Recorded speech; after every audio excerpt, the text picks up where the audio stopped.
Hi everyone, welcome to your Fast Track to 7 a.m. My name is Ashlyn Hill. And I'm Alex Larson. New for you this morning, multiple people hurt after a crash in Richland County. Authorities say the driver has been identified as 21-year-old Gabriel Schroeder. The crash report saying that Schroeder was driving on County Road 81, going off the roadway over an embankment. It happened just after 8 last night.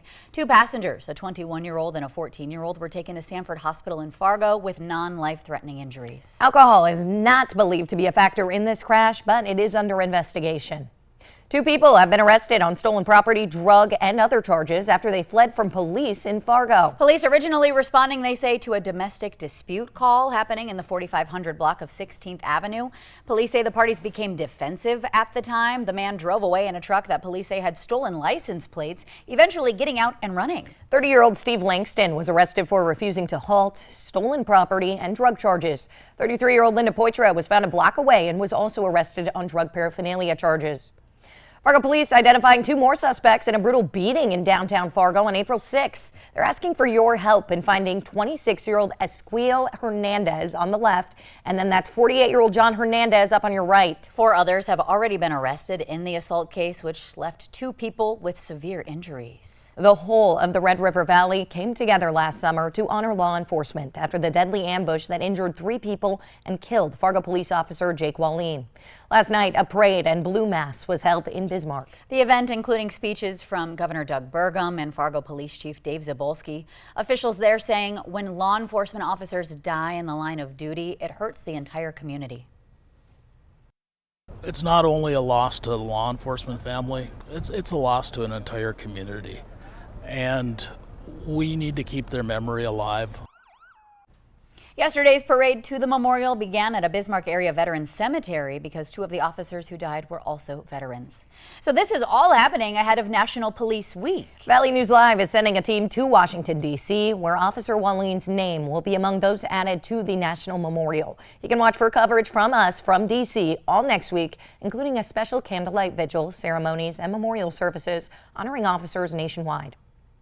Traffic alert for drivers in Fargo this morning. Beginning at 8 a.m., the westbound lanes of 13th Avenue South will be closed to traffic between 13.5 Street South and 14th Street South. Traffic will then be detoured through 13.5 Street South to 12th Avenue South. That lane closure is going to allow for water utility repairs to be completed. The road is expected to fully reopen next Friday by the end of the day.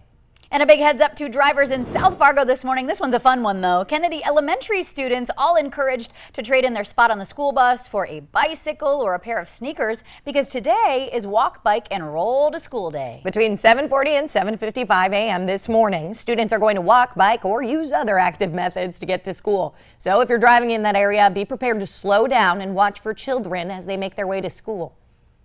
And Minnesota State University Moorhead spring commencement happening today. More than 750 students are gearing up to walk the stage and grab their degree. That includes 218 graduate students. There will be 2 ceremonies, one of which is happening at 10 a.m. That's going to be for the College of Business, Analytics, and Communications, as well as for the College of Science, Health, and the Environment. The ceremony at 2 p.m. will be the College of Arts and Humanities and the College of Education and Human Services. Both of those ceremonies will be live streamed on their website. And a big congratulations to all graduates. Well, we are waking up to a beautiful live look across the valley for our Friday, just in time for the weekend. We're sending things over to meteorologist Lisa Green for a look at the details. Good morning, Lisa. Good morning. Yes, gorgeous graduation day for those students. For the students heading to school on their bikes, it looks like good weather for that too this morning. You can see that beautiful sunrise as we're starting off the day, and a few clouds in the vicinity, but overall it is mostly sunny in Fargo. 51 degrees right now, not too cool as well. And in Grand Forks we're at 54 degrees. A couple of places still in the 40s. Fergus Falls at 46, but overall everybody's doing just fine. The exception is in the Bemidji area back up toward Lake of the Woods, where we have a few more clouds, and you can see that there are some showers that are making their way across the border into northwest Minnesota right now. Most of the areas again on our radar and satellite map looking just fine, but zooming in on this region, you can see that line of shower activity. The good news is I'm not seeing any more lightning associated with it at the moment. It's been weakening, but still some showers along Highway 11 here, back over toward Hallock as well, and Lake of the Woods we've been seeing ongoing off and on showers there at the northwest angle. So a little bit of rain in that area, and I can't rule out an isolated shower or thunder shower this afternoon, especially in northwest Minnesota. overall, we are looking at some pretty great weather for heading to school here this morning. Again, we're looking at 40s and 50s into the afternoon. This indicates that we've got some wind. It's going to start picking up. We're going to see some wind gusts into the 20s and eventually some 30s this afternoon. So breezy to head home from school. Temperatures will be into the 60s and 70s, though, with steady winds around 20 and again, those gusts around 30 miles per hour. For this evening, that chance for that isolated thunder should be winding down. Should be a pleasant night tonight for the Redhawks game. And for tomorrow, we've got the fishing opener, more graduation ceremonies happening on Saturday.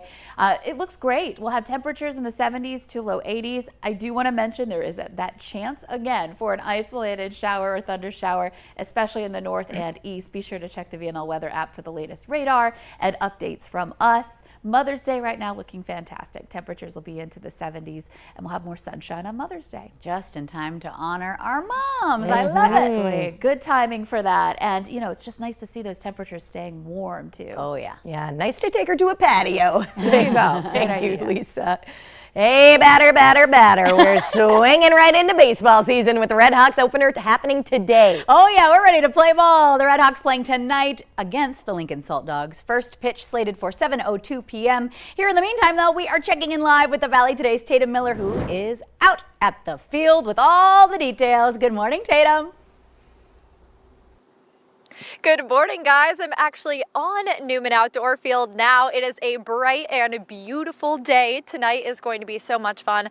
I'm here live with Carl Hoyum, and this is your first year as general manager, but you've worn a lot of hats for this team. So can you kind of talk about your involvement?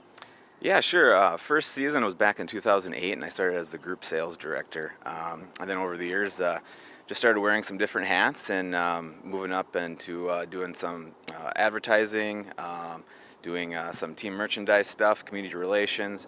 And then before this role, I was a promotions director for, I believe it was about 8 years. So kind of putting together the things that you see on the field, the things you see on the video board. Yeah, and then now general manager. So. And here we are. How are you feeling about tonight? Real good. We're ready to go. You know, opening day is always special, and just the culmination of everything the front office has been putting together over the off season. And teams here are raring to go, and well, let's get this thing moving. Yeah. So what can we expect from the roster this year? You know, I think big thing is pitching for us. Pitching is going to look good, and then we got a lot of new faces on the batter side. So hopefully we'll be reeling in those hits and getting those wins. All right. Well, thank you so much, Carl. We will check in with you one more time in just a little bit. I'm Tatum Miller for Valley News Live. Back to you at the studio. Wow, it is a beautiful day for baseball. And hey, you at home, stay tuned. I will be live at the field myself coming up on North Dakota today. In the meantime, though, thank you so much, Tatum, for a live look at the Redhawks home opener. You got it. And tonight is the first of a 6-game homestand to start up the season. You can find more information about the 50-game home schedule and promotional nights. Head on over to valleynewslive.com.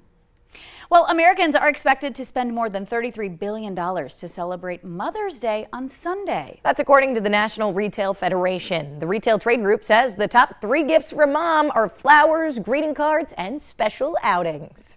Airbnb introducing new experiences for travelers on its platform, all inspired by iconic movies, music, and places. The new Icons category features an overnight stay at the Minneapolis house from the movie Purple Rain with a chance to hear unreleased songs by Prince. Another option, a stay in the Clock Tower room at the Musée in Paris with a private museum tour. Or a night at the Ferrari Museum in Italy with a special trip around the track.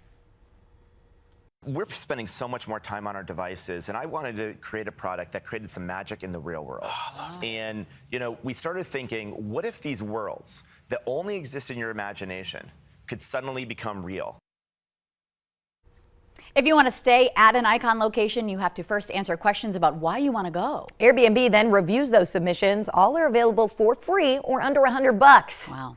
Well, big news in the celebrity world this morning. Justin and Hailey Bieber expecting their first baby together. Hailey posting a video on Instagram along with a montage of photos showing off a baby bump in a white dress. The announcement did not include a caption, with Hailey simply tagging her husband in the post. The pair married in September of 2018 after a 2-month engagement. Well, the Today Show and CBS Mornings are just about to start, but thank you all so much for waking up and joining us here on the Valley today. Take care.